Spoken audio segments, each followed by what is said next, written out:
Assalamualaikum dan salam sejahtera buat semua. Alhamdulillah, hari ini kita bersama-sama sekali lagi dalam sesi FB Live bersama saya Dr. Nurul Yakin Muhammad Isa, pakar perunding perubatan dan paru-paru daripada Sunway Medical Center Velocity. Bersama-sama saya hari ini ialah tetamu undangan kita Dr. Tang Miling, pakar hidung, telinga dan tekak daripada Sunway Medical Center Velocity. Hari ini kita akan membincangkan mengenai topik resdung dan asma ya. Baiklah, mungkin sebagai permulaannya ya, mungkin Dr. Tang boleh ceritakan apa itu penyakit resdung, Dr. Tang? Okey, salam sejahtera. Saya Dr. Tan sini. Okey, resdung dia kalau dalam istilah Inggeris dia namanya sinusitis sebenarnya. So dia adalah radangan merah pada rongga hidung dalam hidung. So dia sebenarnya dekat radangan merah daripada lapisan dinding di sekeliling hidung. So biasanya dekat area atas. Ya, kalau tengok dalam gambar sini. Okey, so yang healthy orang, so dia biasanya rongga hidung adalah tempat yang kosong-kosong area sini. So kalau ada jangkitan kuman, dia akan jadi bernanah dekat area-area sini.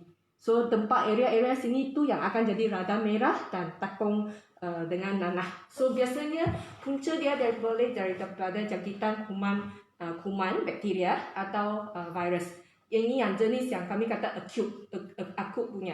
Kalau yang jenis kronik, dia boleh jadi BGI atau dia daripada punca alahan dalam hidung. So alahan hidung atau alergik hidung yang teruk, dia boleh berpanjangan ke dalam resdung sendiri. Oh, jadi maksudnya ada dua jenis, acute dengan kronik ya, radang sinusitis ini ataupun resdung ini. Jadi nak bezakan acute dengan kronik tu adakah tempoh masa dia berapa lama nak kata kronik? Kalau acute resdung atau acute sinusitis, dia adalah kurang daripada 3 bulan. Kalau lebih 3 bulan, cut off point dia tu dia biasanya kami kata kronik lah. Okey, alright. Okey. Jadi mungkin kita dah jelas ya, resdung itu adalah sinusitis iaitu radang lapisan di sekeliling hidung ya. Yes.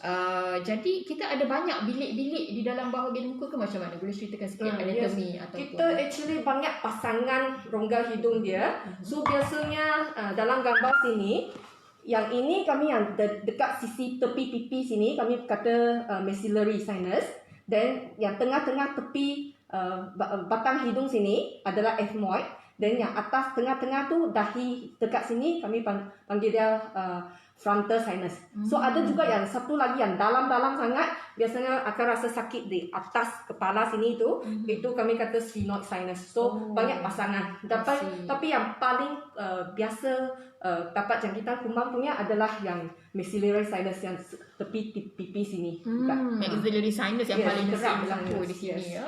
Okey. Jadi ada banyak tempat-tempat di mana resdung itu boleh berlaku ya. Boleh. Okey, jadi mungkin Dr. Tang boleh ceritakan apakah beza antara rhinitis dengan sinusitis, sebab kadang-kadang kita pun sebut allergic rhinitis, lepas tu kadang-kadang sinusitis, kadang-kadang resdung. Jadi yang mana tu resdung? Adakah sinusitis itu resdung ataupun rhinitis itu yang dipanggil resdung? Okey, so yang resdung tu yang sinusitis tu yang namanya kami panggil resdung. So kalau yang rhinitis dia actually maksudnya dia radangan merah tu dekat bahagian hidung saja. So kalau yang paling biasa adalah macam sesema, gejala sesema tu dia adalah sejenis rhinitis. So maksudnya dia sejenis yang acute, jangkitan yang acute tu dekat hidung sana. So kalau yang alergik hidung dia biasanya yang lebih berpanjangan, lebih kronik punya. So biasanya alahan hidung maksudnya dia ada alahan, ada allergen dia, sama ada hama habuk, ada bulu-bulu haiwan yang kita pelihara kat rumah, atau even yang paling biasa tu smoking, hisap rokok atau pollution dalam udara. So, jadi resdung itu sebenarnya adalah sinusitis, rhinitis adalah sesema di hidung sahaja ya. Okay, tapi biasanya jadi interchange lah. Kami biasanya faham resdung tu sebenarnya banyak orang masuknya untuk hidung lah. Tapi memang rhinitis dengan sinusitis atau resdung dia ada saling berkaitan. Maksudnya kalau ada alahan hidung, dia boleh komplikasi dia ke dalam rongga hidung. So dia saling berkaitan. Okey, Dr. Tang, ni ada soalan daripada netizen, daripada Encik Nio Muhammad Khalaf ni. Dia bertanya, apakah pendapat doktor tentang rawatan tradisional untuk sinusitis ataupun resdung ni? Jadi rawatan tradisional. Okey. Yang saya tahu tu ada jenis yang mereka kata pakai asap tengkup lah apa tu. Tapi actually selama yang saya banyak tahun yang bekerja, tak pernah lah betul-betul nampak kata ada ulat ke apa-apa yang jenis yang keluar daripada asap. Itu actually okay, I will say that itu itu actually tak benar lah. Kerana masa kita teropong kat dalam tu, biasanya tak ada ulat-ulat dalam hidung. Selain kalau jenis yang betul-betul kanser hidung, dia sudah berlarutan, pasien pesakit tu tidak jaga kebersihan dalam hidung, baru akan kata ada ulat-ulat. Biasanya Maggots lah. oh yes, maggots. Kalau tak, orang biasanya tidak akan ada ulat yang dalam tu. I see, So I saya tak boleh komen banyak tentang I see, I yes, see. keberkesanan dia lah. Okey. Baiklah. Jadi untuk kita bincangkan, jadi selalunya pesakit resdung ni apa simptom-simptom mereka tu biasanya? Okay. So kalau resdung, kerana yang dia sekitar dekat hidung sini, so dia memang akan start juga macam gejala sesama. So maksudnya dia boleh jadi sumbat hidung juga, boleh ada hingus-hingus juga. Tapi yang jenis dekat resdung yang sinusitis punya, dia akan bukan yang jenis hingus jernih. Dia akan memang hidung yang jenis bernanah. So kuning-kuning punya. So kerana kalau tengok gambar dalam sini tu, dia jadi jangkitan kuman, nanah takun dekat area sini. So hingus dia pun boleh jadi kuning-kuning juga. So selain tu, kalau masa sembahyang, masa sujud kamu bow down macam tu, memang akan rasa sakit dekat bahagian-bahagian sini. Kerana dia ada pressure dekat dalam tu. Dia biasanya udara dalam, tapi kalau dia sudah menjadi nanah, dia akan rasa tekan area sini pun rasa sakit. So yang selain daripada tu, dia boleh pun jadi demam juga. So dia jenis yang lebih teruk, boleh jadi demam dan jadi sakit pipi semua tu. I see. Yang ni pun ada acute chronic juga ke ataupun so dia yang jenis acute dia memang yang biasa kuning-kuning punya. Kalau yang kronik punya, dia mungkin cuma demam sikit-sikit, tidak akan demam tinggi sangat. And then dia punya hingus mungkin boleh kadang-kadang lebih jenis kepada putih kepada tu. Tapi dia akan pun sudah boleh ada sakit-sakit. And then pun boleh juga kurang bau cium bau juga. Kerana kesumbatan dalam rongga hidung tu sampai ke dalam hidung. Jadi maksudnya antara simptom-simptom resdung ni ialah boleh kurang deria bau, boleh deria bau. sesama yang berwarna kuning ataupun hijau, Yes. sakit di bahagian dahi ataupun bahagian pipi. Betul-betul. Baik. Jadi bagaimanakah cara untuk kita mengesan ataupun mendiagnose penyakit resdung ni, Dr. Tang? Boleh cerita sikit? Kalau sudah ada tanda-tanda yang saya sebut tadi, biasanya dekat klinik kita akan masuk satu kami kata kamera teropong ke dalam hidung. So biasanya kami akan memeriksa dalam hidung. So dalam hidungnya biasanya kami akan cek area dekat sini. So masuk satu kamera ke dalam sini, kami akan tengok dekat area sini hidung. Kami kata tubinek hidung, daging hidung sini, dan juga bahagian pangkal hidung area. So kalau yang rongga hidung yang bernanah tu, biasanya akan ada bernanah dekat area sini. Atau yang jenis yang resdung yang kronik, kami kata ada BGI polip, dia pun boleh berada dekat area sini. So kadang-kadang dia sangat besar, masuk saja sudah blok dekat sana kerana BGI itu sangat besar. So biasanya kami akan nampak ada tanda nanah dekat sana. So kalau ada tanda-tanda macam tu, dan kami akan cuba sedutkan keluar nanah, atau kami akan letak ubat untuk cuba kurangkan radang merah dekat sini, dan sambil buat sedutan sikit masa dekat klinik. So kalau ada tanda-tanda tu, ada resdung dah lah. Bagaimana penyakit resdung ni boleh berlaku, Dr. Tang?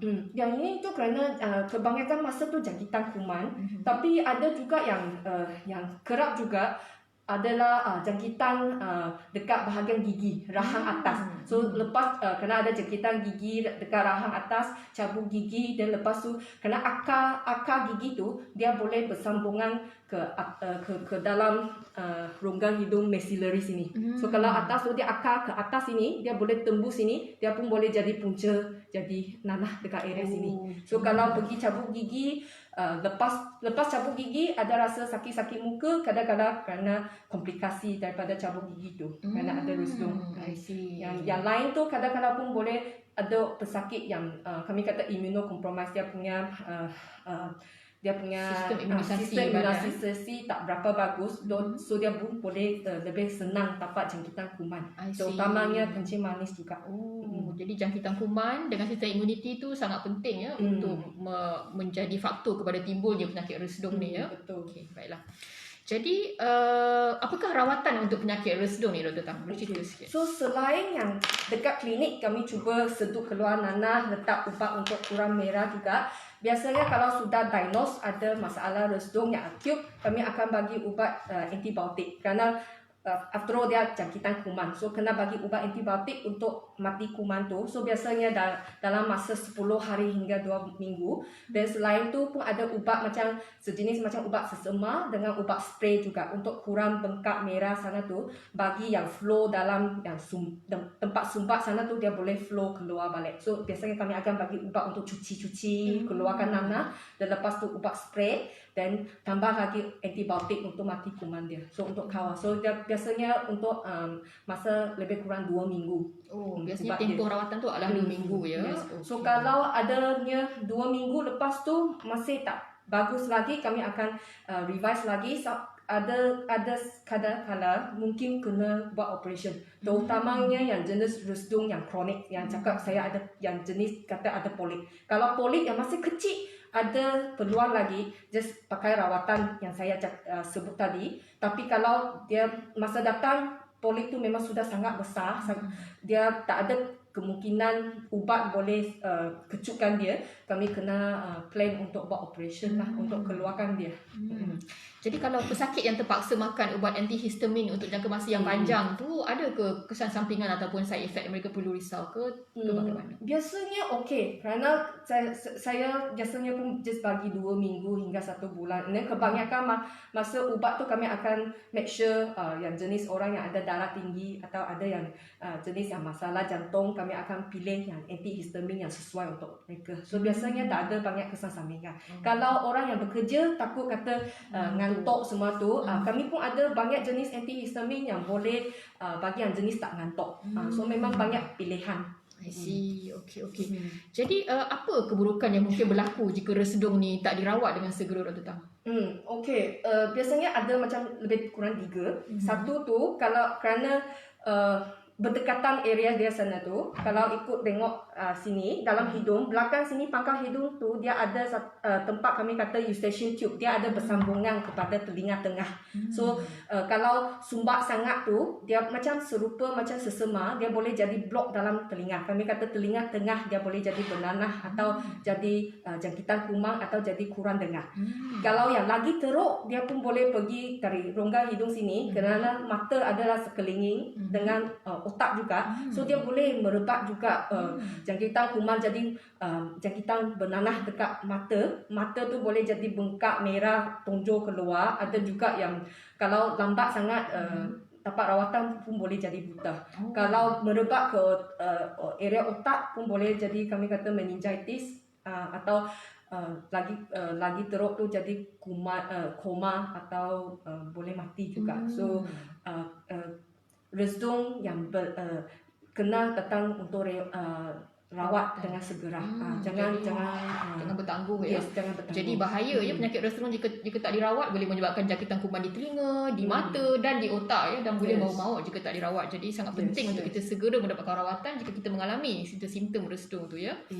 Jadi kajian ada menunjukkan ya ramai pesakit asma yang juga ada resdung. Boleh Dr. Tang cerita sikit dari segi peratusan pesakit asma yang ada resdung? Kerana actually resdung ke rhinitis ke ini semua bahagian hidung. So hidung dengan asma adalah bahagian paru-paru. So memang kami kata satu sistem pernafasan yang sama. So kami kata saluran pernafasan yang berkongsi. So memang saling berkaitan. So kalau pesakit tu ada asma, dia boleh setinggi-tinggi 80% boleh actually dia ada kaitan dengan alahan hidung. Kalau jenis yang resdung sinusitis, dia mungkin kurang sikit, lebih kurang 30 hingga 40%. Tapi dia memang ada saling berkaitan. Kerana macam dalam hidung, biasanya kalau ada hingus dia boleh ngalir ke belakang, dia pun boleh masuk ke tempat area paru-paru, saluran pernafasan. Dia boleh jadikan asma tu lagi teruk. So dia saling berkaitan. So kalau pesakit tu ada asma, and then dia sentiasa tak berapa kontrol, kami perlu sarankan dia untuk cek bahagian nose juga, ENT juga, kerana mungkin masalah alahan hidung dia tu perlu dirawat juga. Menyebabkan asma tak kontrol ya. Yes, Okey, yes. jadi maksudnya 80% daripada pesakit asma ada resdung dan 40% daripada pesakit rhinitis ada asma. The other way around. 40% daripada pesakit asma ada rhinitis. Nah, yes. Okey. 40% pesakit asma ada resdung, 40% pesakit asma ada rhinitis ya. Dia resdung. Okey. Betul. Jadi memang sangat berapat perkaitan Yes. antara resdung, rhinitis dengan asma ya. Jadi untuk pastikan asma tu terkawal, resdung rhinitis tu perlu dirawat dengan baik ya Dr. Tang. Betul. Perlu kawal dengan bagus. Jadi jadi mungkin kita boleh Dr. Tang ceritakan sikit, adakah pesakit yang menghidap penyakit resdung ni boleh sembuh Dr. Tang?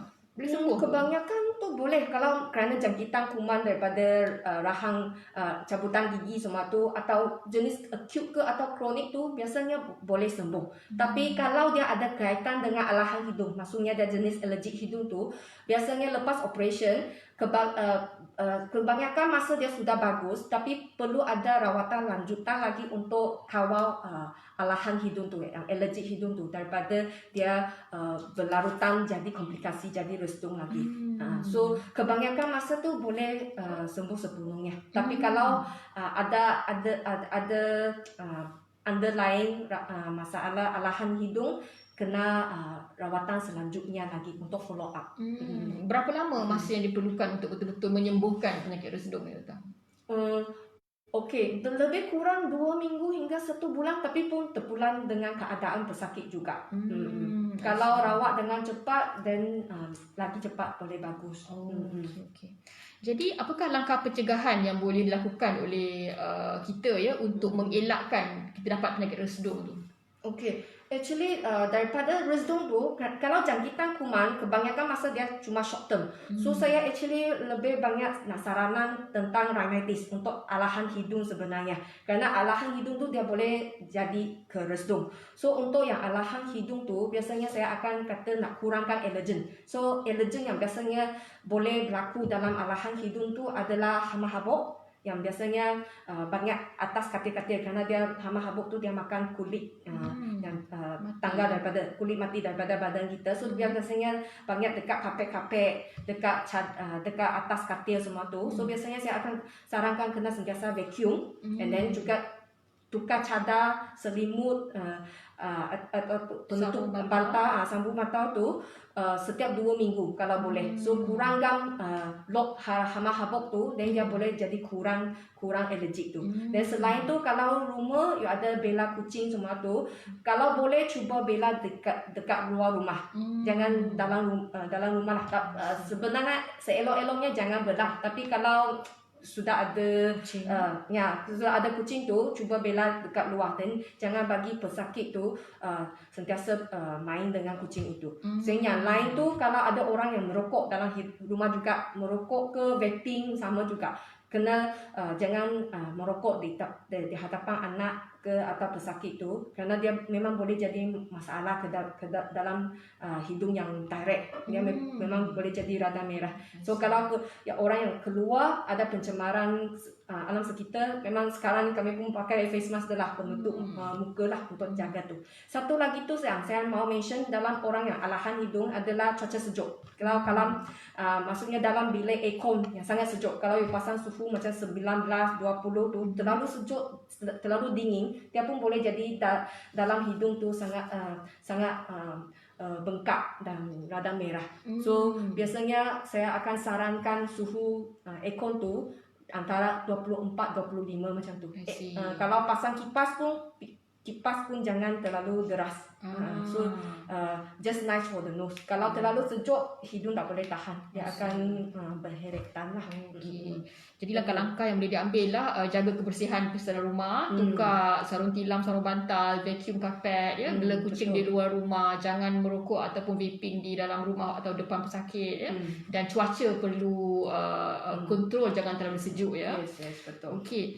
Jadi mungkin Dr. Tang ada tips ataupun cadangan tentang mungkin rawatan di rumah yang boleh dilakukan oleh pesakit untuk mengurangkan ataupun merawat penyakit resdung ni. Ada ke rawatan di rumah yang boleh dilakukan? Okey, kalau masa tu ada resdung sangat sumbat semua tu, sometimes kami kata boleh ada kalau jenis yang Vicks, boleh kata larut dalam air, then dia ada yang steam ke atas tu, then boleh kata cium bau, dia boleh macam tolong rasa macam rasa selesa sikit, kurang, dia macam sejenis yang cara untuk kurangkan kesesakan dalam hidung. Tapi kalau cara tu tak tepat, then kena pakai ubat yang lebih strong sikit lah.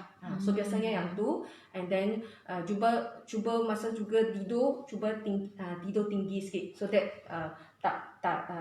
tak rasa sesak sangat dalam hidung. Itu yang cuma cara-cara yang boleh buat dekat rumah kalau ada masalah resdung. Tapi kalau sudah sampai demam, sudah ada kuning-kuning, kena jumpa doktor juga untuk dapatkan rawatan segera. Antibiotik ya? semua tu. Okay. Jadi mungkin sementara berjumpa doktor tu boleh pakai steam ataupun apa tadi, steam dengan cuba tidur tinggi sikit, dan juga banyak minum air kerana hingus-hingus semua tu dia akan lebih cair juga kalau minum air banyak. I see. Okay. Jadi nampaknya mungkin setakat ini saja kita punya perbincangan. Soalan pun kita dah habis jawab kesemuanya. Mungkin Dr. Tang ada tambahan-tambahan resdung ataupun sinusitis ini? So far rasanya agak complete dah. Mungkin dari segi pengalaman Dr. Tang lah, kebanyakannya pesakit resdung ni adakah dia juga mempunyai penyakit lain, contohnya kencing manis, darah tinggi, ataupun dia tak ada penyakit lain, dia resdung sahaja? Yang daripada saya tengok tu lebih kurang 50-50. Ada yang memang ada yang lebih tua tu, mereka biasanya kerana ada jangkitan kuman, kerana ada kencing manis.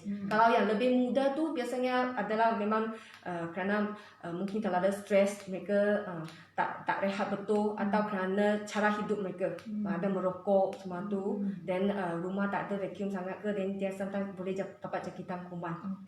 Macam kalau asma kita boleh lihat dia diwarisi dalam keluarga. Kalau mak ayah ada asma, anak dia pun mungkin ada asma. Betul. Adakah resdung ni juga boleh diwarisi dalam keluarga? Kalau mak ayah ada resdung, anak pun mungkin ada resdung. Ada faktor genetik tak dalam penyakit Kalau resdung? yang jenis kronik pun kerana saling berkaitan dengan alahan dan baru ada. Kalau tak cuma yang jenis resdung yang acute, dan dia biasanya cuma just one incident saja yang berlaku tu. Biasanya tak ada kaitan. So yang jenis resdung yang lebih kronik, kerana yang kronik tu dia ada kaitan dengan alahan hidung, dia baru akan ada yang masalah genetik tu yang berkaitan. Kebanyakan pesakit resdung ni dimula dapat resdung tu sejak kecil ke ataupun sejak besar?